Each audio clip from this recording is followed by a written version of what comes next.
Okay, so let's take a look at how you can create library book checkout tracker in Notion.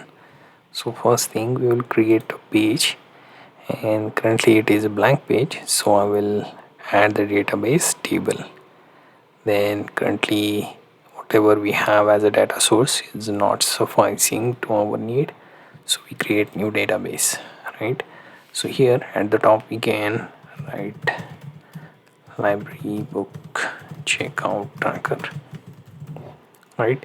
I assume you are maintaining this database, so you will maintain the name of student, right? Then you have fields like tags, you don't need them, then you can delete. Next, I will add, let's say, student ID, so it should be a number, right? And then next thing we will be making use of is book title, so it has to be text, right? Next thing is adding date, so we borrow at specific date, return it at specific date. So we will just add borrow to the start of this field, so borrow date, right? Then we have like another date which is return date, right? And finally I can calculate the duration, but better to use additional field as notes, right?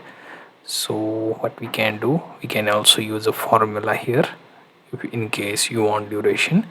Alternatively, just keep a text for notes, right? And we can have it as last of our field, right? So making it closer to each other like this.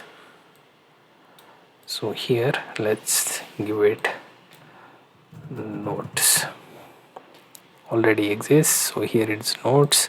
So I will just delete this property and send the notes to the end of field.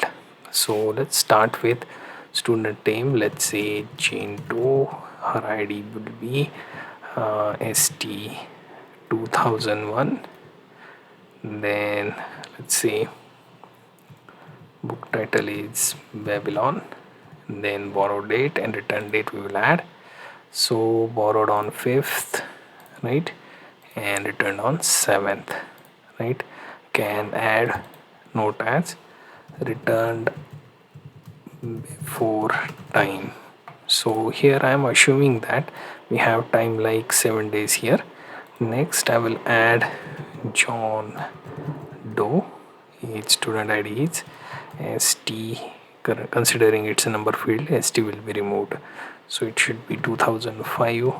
Then lots of power and borrowed on 2nd, right, return on 5th, so everything is before time. You can have on time. If you want any other status for the specific tracker, you can simply use a selection option where you can give it a multiple option and then those options will be selected. That also works. Now let's add one more entry, and here we choose, right, and then we choose something like, let's say, system and network. Then I will add borrow date as 5th and return on 6th, so 1 day, and 1 day return.